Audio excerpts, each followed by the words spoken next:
Student, as we know that plants are essential for survival of any creature on this earth, right? But plants में वो कौन सा part है जो responsible है हमारे सर्वाइवल के लिए? That are known as a leaves. तो आज का हमारा टॉपिक ऑफ डिस्कशन रहेगा लीफ, जिसमें मैं शॉर्ट सेशन लेकर लीफ और parts of a leaf discuss करूंगी. Hi, my name is Radhika Mahajan. I welcome all of you on my channel Study Hub with Radhika महाजन.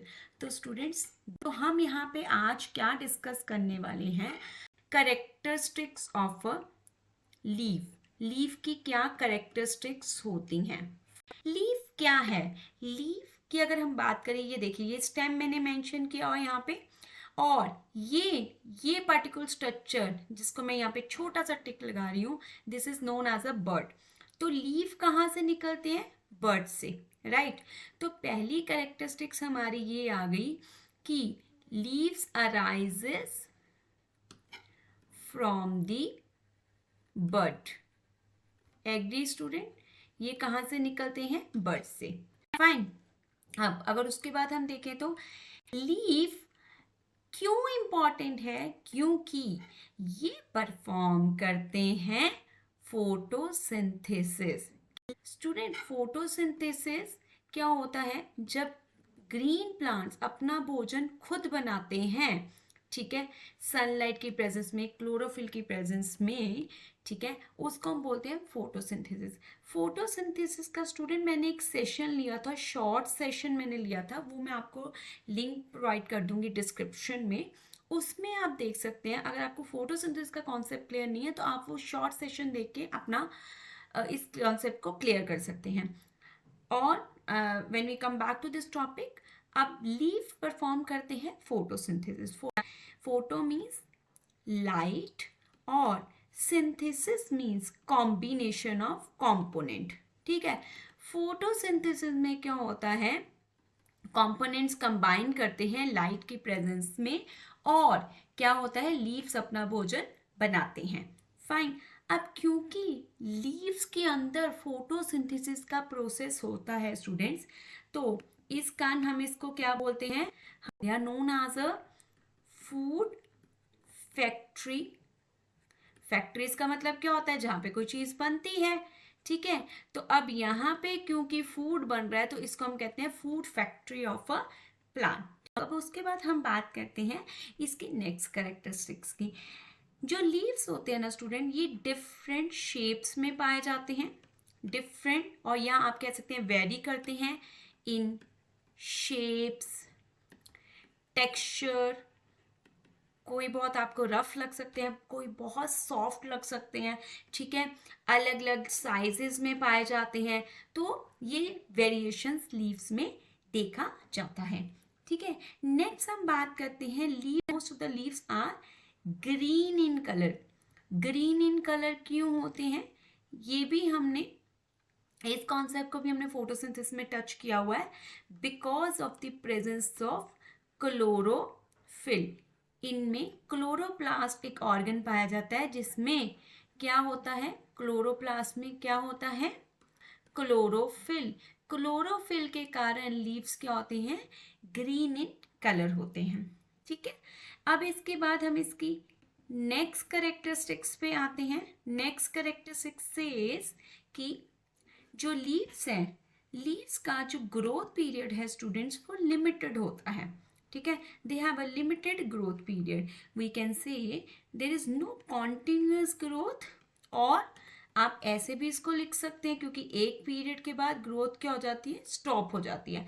या आप ये भी कह सकते हैं कि growth of a leaf stops after some age for the plant, ठीक है. तो ये इसके हो गए कैरेक्टरिस्टिक्स. अब कैरेक्टरिस्टिक्स के बाद हम आते हैं अपने नेक्स्ट टॉपिक पर. Next topic is a parts of a leaf. Student, तो बहुत सिंपल फॉर्म में मैं आपको इसके पार्ट्स बताऊंगी. इनकी आपको डेफिनेशन भी पूछी जा सकती है, आस्क यू अबाउट लेबलिंग भी पूछी जा सकती है, डायग्राम भी पूछी जा सकती है, डेफिनेशंस भी पूछ सकते हैं. तो किसी भी फॉर्म में इसमें से क्वेश्चन आता है. तो सबसे पहले हमें ये जानना है कि ये तो हो गई भी हमारी स्टेम. कोशिश कीजिएगा एग्जाम में जब आप लेबलिंग करें तो एक ही साइड करें, ये टिप होता है ताकि आपकी डायग्राम प्रेजेंटेबल दिखे, ठीक है। Then we have a bird here, जहां से लीफ अराइजेस होते हैं, ठीक है। अब स्टेम और स्टेम से जब लीफ स्टार्ट होता है, मतलब दिस पर्टिकुलर पार्ट, ये, ठीक है, या वो पार्ट जिससे लीफ स्टेम के साथ अटैच्ड होता है, इसको हम बोलते हैं पेटियोल या leaf stock. First part of a leaf that we are going to discuss here, petiole, or you can say leaf stalk, you can mention the way you want। Petiole और leaf stalk क्या मतलब है कि इस particular part से leaves attached होते हैं stem से, so attach to the stem. आपको डायग्राम में भी क्लियर हो गया होगा, ठीक है। अब उसके बाद हम आते हैं नेक्स्ट पार्ट पे। और नेक्स्ट पार्ट इज, इस ब्रॉडर पार्ट को हम क्या कहते हैं, इसको हम कहते हैं लेमिना।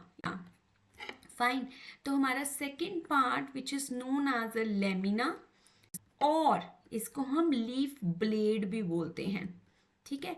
आप कैसे रिकॉग्नाइज कर सकते हैं स्टूडेंट इस पार्ट को, लेमिना और लीफ ब्लेड, ये अपने आप में क्या है, ब्रॉडर पार्ट है, broad one, and you can say a green part of the leaf, ये वाला पार्ट, फाइन, जहाँ पे फोटोसिंथेसिस होता है, जहाँ पे हरे पत्ते अपना भोजन बनाते हैं, ठीक है। नेक्स्ट उसके बाद हम करते हैं next part that is known as a midrib. Midrib क्या होता है स्टूडेंट, यहाँ तक तो हमारा, ये देखिए यहाँ तक हमारा हो गया पेटियोल। पेटियोल के बाद जब लीफ के अंदर ये लाइन जा रही है ना आपकी, ये this part which is running in the centre of a leaf, ठीक है, जो लेमिना के सेंटर में है या लीफ के सेंटर में है, उसको हम बोलते हैं midrib। What is a midrib? It is basically when petiole continue, petiole जब कंटिन्यू करता है लेमिना के अंदर, तो उसका नाम आज हो जाता है midrib, ठीक है। We can say this is located in the center of lamina, ये लेमिना के सेंटर में लोकेटेड होती है मिडरिब, ठीक है स्टूडेंट्स। यहाँ तक कॉन्सेप्ट क्लियर हो गया, हमने इसकी 3 लेबलिंग्स अभी तक पढ़ ली। नेक्स्ट पे हम आते हैं, that is known as a fourth one. ये मिडरिब से ये कुछ लीनियर स्ट्रक्चर्स निकलती हैं, can you see here this linear structures, these linear structures are known as veins क्या होते हैं, you can say that these are linear structure which arises from the midrib। जैसे कि ये देखिए ये midrib है, midrib से ये जो linear structures निकल रही है इनको हम veins कहते हैं। large number of thin structures होती हैं, लीनियर स्ट्रक्चर्स होती हैं, जो पूरे लेमिना में स्प्रेड होती हैं। इसके बाद एक और टर्म आती है leaf venations. Leaf venation student मैं नेक्स्ट टर्म में लूँगी। उसका रीज़न क्या है कि उसमें उसके टाइप्स भी हमें करने पड़ेंगे कि लीव्स में वेन्स का अरेंजमेंट क्या होता है, कैसे वो अरेंज होती हैं, ठीक है। तो इसको हम क्या बोलते हैं, लीफ वेनेशंस। तो आज का टॉपिक ज़्यादा लेंथी ना करते हुए मैं यहीं पे एंड अप करती हूँ। Student thank you so much for watching my video. अगर आपको मेरी वीडियो पसंद आई हो तो प्लीज़ मेरे चैनल को सब्सक्राइब कीजिए। Thank you so much students.